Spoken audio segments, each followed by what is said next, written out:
Assalamualaikum warahmatullahi wabarakatuh. Saya Atika Suraya Iftinaan. Di sini saya akan menjelaskan sedikit tentang proposal penelitian saya mengenai formulasi pada makanan pendamping ASI dengan penambahan pure daun katuk dan pure pisang ambon. Ditinjau dari sudut masalah kesehatan dan gizi, bayi merupakan kelompok yang rentan terkena kekurangan serta kelainan gizi. Menurut Departemen Kesehatan RI pada tahun 2010, penyebab utama terjadinya gizi kurang dan hambatan pertumbuhan pada bayi salah satunya berkaitan dengan rendahnya pemberian makanan pendamping ASI pada bayi. Asupan gizi yang tidak sesuai serta tidak mencukupi kebutuhan gizi pada bayi dapat menyebabkan kekurangan gizi pada bayi tersebut. Nah, hal ini dapat menyebabkan terjadinya gangguan pada proses pertumbuhan dan perkembangan bayi tersebut. Apabila tidak diatasi sejak dini, hal ini dapat berlanjut hingga bayi tersebut tumbuh dewasa. Pada usia 0-24 bulan merupakan periode emas, yaitu di mana bayi mengalami proses pertumbuhan dan perkembangannya secara pesat. Jadi pada usia ini diusahakan bayi harus bisa tercukupi asupannya. Salah satu bahan pangan yang dapat dijadikan sebagai tambahan sumber nutrisi dalam pembuatan makanan pendamping ASI adalah daun katuk. Di Indonesia sendiri, tanaman katuk merupakan tanaman yang kurang dimanfaatkan secara maksimal. Padahal di dalam daun katuk itu terkandung banyak sekali kandungan yang bermanfaat untuk tubuh. Ditinjau dari kandungan gizi yang terkandung di dalam daun katuk, hal ini menjadikan daun katuk sebagai salah satu bahan pangan yang akan difortifikasikan pada pembuatan makanan pendamping ASI. Nah, di dalam daun katuk itu terkandung kaya sekali mineral seperti zat besi, fosfor, dan potasium. Nah, zat tersebut dapat menunjang pertumbuhan dan perkembangan bayi. Salah satu contohnya yaitu untuk menunjang pertumbuhan gigi, menunjang pertumbuhan tulang, dan kecerdasan pada bayi. Selain itu, konsumsi daun katuk pada bayi dapat meningkatkan sistem imunitas pada tubuh bayi. Hal tersebut dikarenakan di dalam daun katuk terkandung kandungan flavonoid yang terbukti dapat menghambat pertumbuhan virus dan bakteri. Berikut merupakan tabel kandungan zat gizi dari daun katuk per 100 gram. Nah, di dalam tabel tersebut terdapat dua sumber, yaitu di mana bintang 1 menunjukkan kandungan zat gizi dari daun katuk per 100 gram menurut Santoso 2009, dan bintang 2 merupakan kandungan zat gizi pada daun katuk per 100 gram menurut Departemen Kesehatan. Pada tabel tersebut dijelaskan komponen gizi yang terkandung dalam daun katuk diantaranya ada energi, protein, lemak, karbohidrat, serat, abu, kalsium, fosfor, besi, vitamin C, beta-karoten, dan air. Beberapa tujuan dari penelitian ini diantaranya adalah yang pertama untuk mengetahui formulasi yang ideal dalam pembuatan makanan pendamping ASI yang diperkaya dengan pure daun katuk dan pure pisang ambon. Yang kedua untuk mengetahui mutu karakteristik organoleptik yang dihasilkan makanan pendamping ASI yang diperkaya dengan pure daun katuk dan pure pisang ambon yang ditinjau dari beberapa parameter seperti warna, aroma yang dihasilkan, rasa dan tekstur yang terbentuk. Dan yang ketiga untuk mengetahui karakteristik mutu fisikokimia yang dihasilkan makanan pendamping ASI yang diperkaya dengan pure daun katuk dan pure pisang ambon. Perumusan masalah dalam penelitian ini dirumuskan sebagai berikut.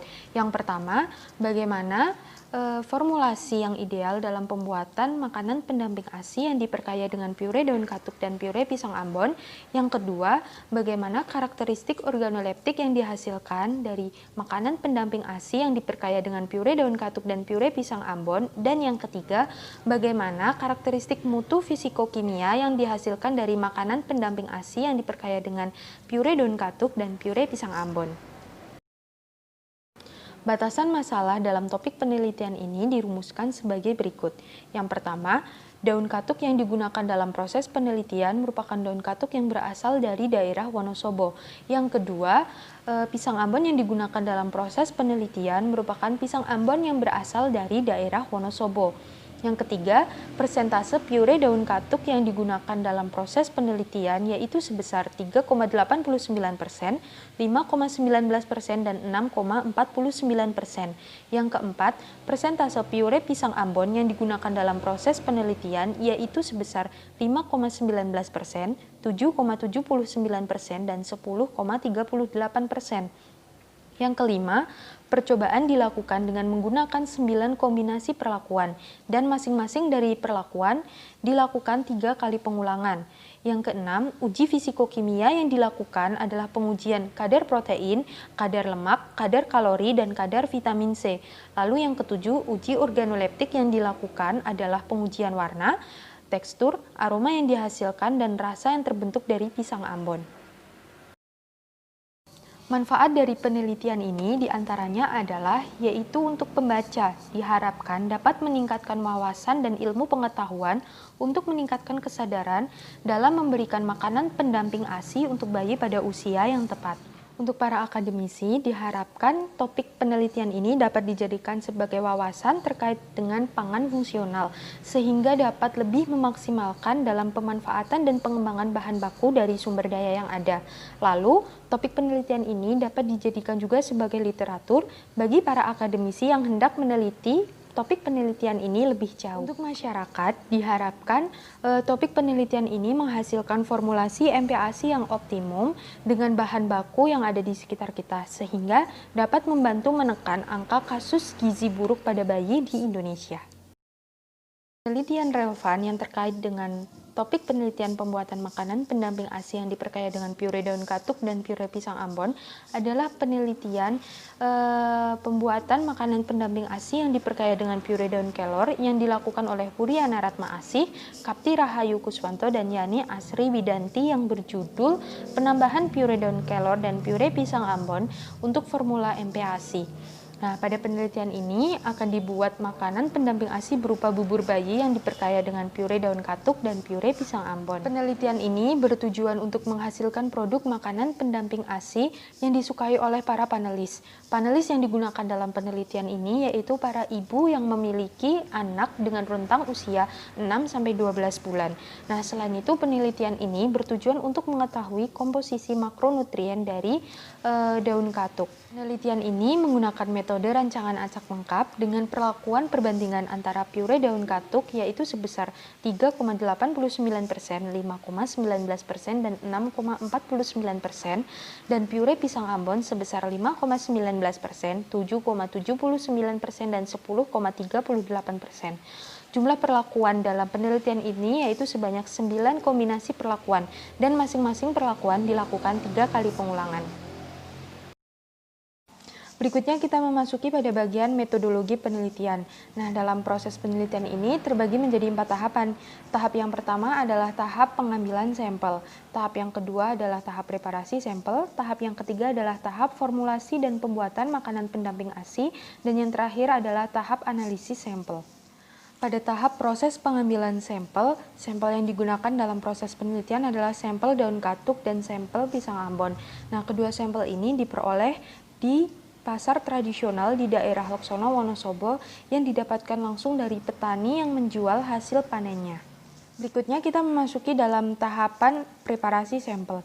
Nah, dalam tahapan ini terbagi menjadi 2, karena sampel yang kita gunakan dalam proses penelitian ini terdapat 2 sampel. Yang pertama adalah tahap preparasi pada sampel daun katuk, dan yang kedua adalah tahap preparasi pada sampel pisang Ambon. Nah, tahap preparasi pada daun katuk itu mula-mula daun katuk dicuci hingga bersih, kemudian ditiriskan. Setelah itu ditimbang sesuai dengan perlakuan yang akan diberikan kepada daun katuk itu. Nah, perlakuan itu terdapat penambahan daun katuk seberat 15 gram, 20 gram, dan 25 gram. Setelah itu, daun katuk ditambahkan dengan 100 ml air dan dihaluskan menggunakan mesin blender hingga menjadi pure daun katuk. Berikutnya kita memasuki tahap preparasi sampel yang kedua, yaitu tahap preparasi dari sampel pisang Ambon. Nah, di sini awalnya pisang Ambon itu dibersihkan terlebih dahulu, yaitu dengan cara mengupas kulit dari buahnya. Kemudian pisang Ambon itu ditimbang sesuai dengan perlakuan yang akan diberikan. Nah, perlakuan yang akan diberikan pada pisang Ambon ini yaitu adalah penambahan pisang Ambon seberat 20 gram, 30 gram, dan 40 gram. Setelah penimbangan, pisang Ambon akan dipotong kecil-kecil, kemudian ditambahkan 30 gram susu formula dan 100 ml air. Kemudian dihaluskan menggunakan mesin blender hingga menjadi pure pisang Ambon. Nah, mengapa di sini kita menggunakan susu formula? Nah, di sini penggunaan susu formula dikarenakan kandungan gizi yang terdapat dalam susu formula itu hampir sama dengan kandungan gizi yang terdapat pada ASI. Nah, susu formula yang biasanya digunakan dalam proses pembuatan makanan pendamping ASI ini biasanya merupakan susu formula adaptasi karena dibuat sesuai dengan keadaan fisiologis si bayi. Jadi komposisi gizi yang terkandung di dalam susu formula adaptasi ini hampir sama dengan komposisi gizi yang terkandung pada ASI. Berikutnya memasuki tahap formulasi dan proses pembuatan makanan pendamping ASI. Nah, pada proses pembuatan makanan pendamping ASI, pure daun katuk yang sudah sesuai dengan perlakuan dimasukkan ke dalam panci. Kemudian ditambahkan bahan-bahan seperti 5 gram minyak kedelai, 50 gram tepung beras, dan 100 ml air. Nah, kemudian adonan tersebut dimasak dan dilakukan pengadukan secara terus-menerus agar adonan itu homogen hingga terjadi perubahan tekstur menjadi lebih kental dari sebelumnya. Jika sudah, panci tersebut diangkat, kemudian didiamkan hingga suhunya turun mencapai 40 derajat Celcius. Jika sudah, tambahkan pure pisang ambon sesuai dengan perlakuan.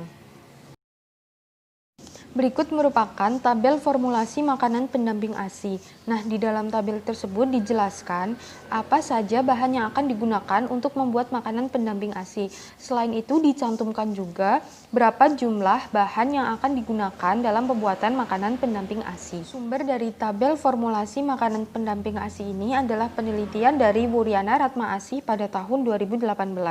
Nah, penelitian ini juga yang dijadikan sebagai referensi topik penelitian ini dengan judul pembuatan makanan pendamping ASI yang diperkaya dengan pure daun kelor dan pure pisang ambon. Nah, dengan komposisi formulasi ini didapatkan hasil makanan pendamping ASI yang disukai oleh para panelis. Berikutnya memasuki tahap terakhir dari proses penelitian, yaitu tahapan analisis. Dalam tahapan analisis terbagi menjadi dua, yaitu tahapan analisis pada sampel dan tahapan analisis pada data. Nah, pada tahap analisis sampel ini, sampel akan dilakukan dua pengujian, yaitu uji fisikokimia dan uji organoleptik. Dalam pengujian fisikokimia, sampel akan dilakukan pengujian uji kadar protein dengan metode Kjeldahl, uji kadar lemak dengan ekstraksi Sochlet, uji kadar kalori dengan pengujian kalori, dan uji kadar vitamin C. Kemudian, sampel akan dilakukan pengujian organoleptik dengan 4 parameter, yaitu parameter warna, rasa, aroma, dan tekstur yang terbentuk. Selanjutnya, hasil pengujian organoleptik akan diukur dengan menggunakan skala uji hedonik, dengan angka 1 yang berarti sangat tidak suka, angka 2 berarti tidak suka, angka 3 berarti netral, angka 4 berarti suka, dan angka 5 berarti sangat suka. Panelis yang digunakan dalam pengujian organoleptik ini adalah 25 orang panelis yang berasal dari lingkungan kampus 4 Universitas Ahmad Dahlan, lebih khususnya lagi adalah mahasiswa program studi teknologi pangan. Kemudian panelis yang digunakan adalah panelis tidak terlatih, karena tujuan dari pengujian hedonik ini hanya untuk mengukur tingkat kesukaan panelis terhadap produk makanan pendamping ASI. Kemudian para panelis diminta untuk mengisi kuesioner uji hedonik. Di dalam kuesioner tersebut tertulis nama panelis, tanggal pengujian, dan jenis sampel yang diujikan. Kemudian terdapat tabel yang berisi kode dari sampel dan kolom untuk penilaian parameter. Dari data yang sudah diperoleh, kemudian data akan diolah dengan bantuan aplikasi IBM SPSS Statistik 22. Nah, data ini akan diuji menggunakan uji ANOVA two-way dengan tingkat signifikansi 5%. Kemudian apabila hasil dari uji ANOVA ini menunjukkan beda yang nyata, akan dilakukan uji pembandingan berganda dengan uji di MRT dengan tingkat signifikansi 5%.